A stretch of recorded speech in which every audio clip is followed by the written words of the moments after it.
the ultimate goal that these people have in mind is the goal to create a one world government run by the banking industry, run by the bankers, and they're doing it in sections. The European currency, the euro, and the European Constitution is one part of it. Now they're trying to do it in America with the North American Union, right? And they want to create a new currency called the Amero, right? And the whole agenda is to create a one world government where everybody has an RFID chip implanted in them. All money is to be in those chips, right? There'll be no more cash. And this is given me straight from Rockefeller himself. This is what they want to accomplish. And all money will be in your chips. And so instead of having cash, anytime you have money in your chip, they can take out whatever they want to take out whenever they want to. If they say you owe us this much money in taxes, they just deduct it out of your chip digitally. Total control. Total control. And if you're like me or you, and you're protesting what they're doing, they can just turn off your chip. And you have nothing. You can't buy food. You can't do anything. It's total control of the people. And that chip's connected to a database that has your purchasing records, what you do, what everything, you sell. Everything is in there, you know? And so they want a one world government controlled by them, everybody being chipped, all your money in those chips, and they control the chips, and they control people, and you become a slave. You become a serf to these people. That's their goal. That's their intentions. Eric, can you be specific about when you met Rockefeller, how it happened in these discussions? I met Rockefeller through a female attorney I knew who called me up one day and said, one of the Rockefellers would like to meet you. I had made a video called Mad as Hell, and he'd seen the video and wanted to meet me and knew I was running for governor of Nevada. So sure, I'd love to meet him. And I met him and I liked him, and he was a very, very smart man. And we used to talk and share ideas and thoughts.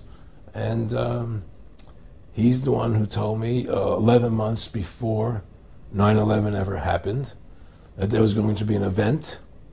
Never told him what the event was going to be, but there was going to be an event. And out of that event, we were going to invade Afghanistan to run pipelines from the Caspian Sea. We were going to invade Iraq, you know, to take over the oil fields, establish a base in the Middle East, and make it all part of the New World Order. And we go after Chavez in Venezuela. And sure enough, later 9/11 happened. And I remember he was telling me how how you're going to see soldiers looking in caves for people in Afghanistan and Pakistan and all these places. And there's going to be this war on terror, of which there's no real enemy. And the whole thing is a giant hoax, you know, but it's a way for the government to take over the American people. He told you it was going to be a hoax. Oh, yeah. Oh, yeah. There's no question. He says, there's going to be war on terror. And he's just laughing. There's no... Who are we fighting? I mean, why do you think 9/11 happened and then nothing's happened since then? Do you think that our security is so great here that these people who pulled off 9/11, who were able to, can't knock down another plane? Come on, it's ridiculous.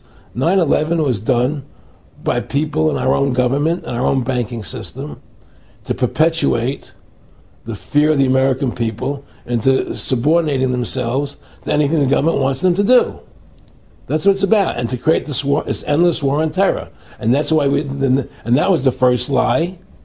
And the next lie was going into Iraq, you know, to get Saddam Hussein out with his weapons of mass destruction. That was the next lie. Now, specifically, this was a little over 6 years ago. This was 11 months before 9/11. Yeah. And Nick Rockefeller, who's a lawyer, he's become your friend over the previous years, and he's saying to you that there's going to be this big event, and then out of that we're going to have a war on terror, and it's just going to go on and on. Right, an endless war on terror without any real enemy. That you can never, so you can never define a winner. And did he say that it's going to be perfect because you can't define an enemy? It just goes on yeah, and on? because you can't define a winner. There's no one to beat, so it goes on and on forever. And they can do whatever they want. They scare the hell out of the American public. Look, this whole war on terror is a fraud.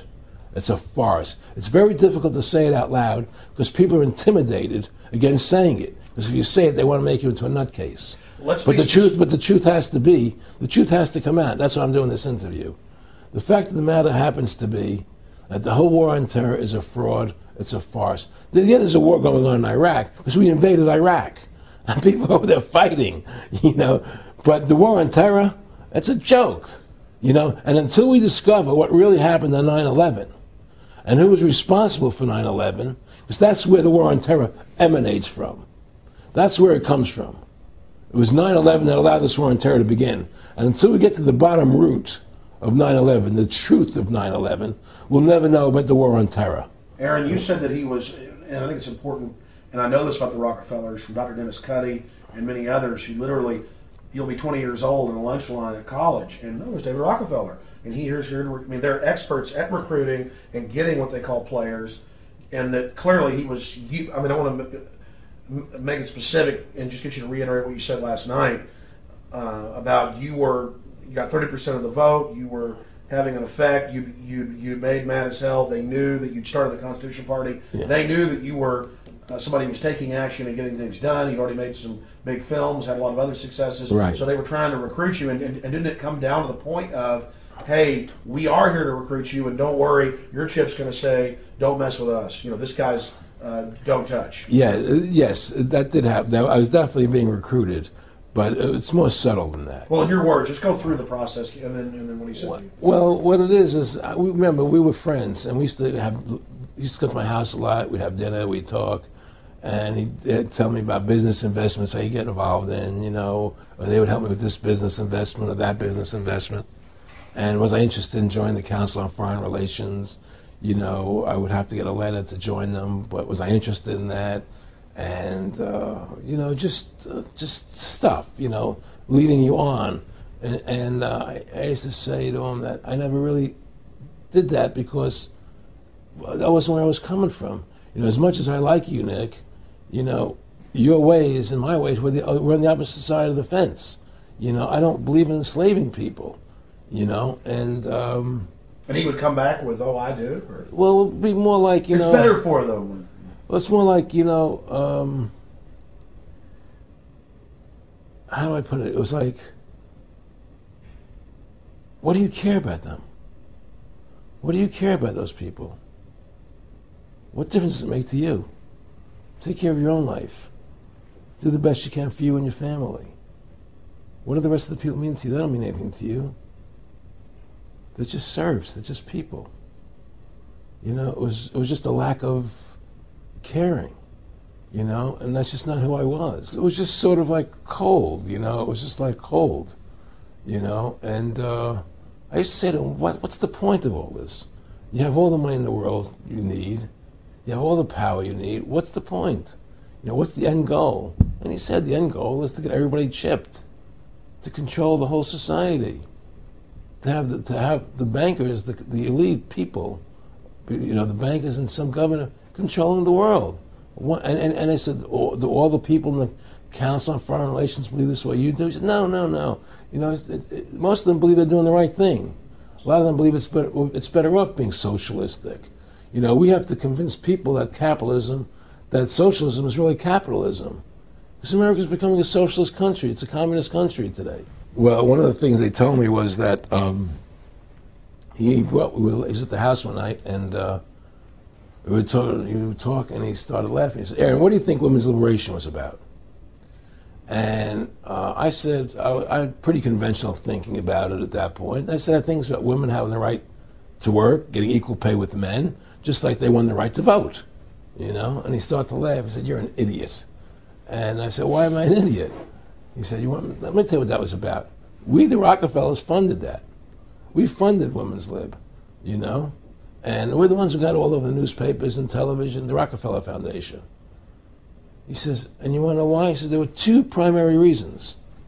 And one reason was we couldn't tax half the population before Women's Lib. And the second reason was, now we get the kids in school at an early age. We can indoctrinate the kids how to think.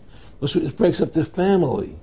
The kids start looking at the state as the family, as the school, as the officials, as their family, not as the parents teaching them.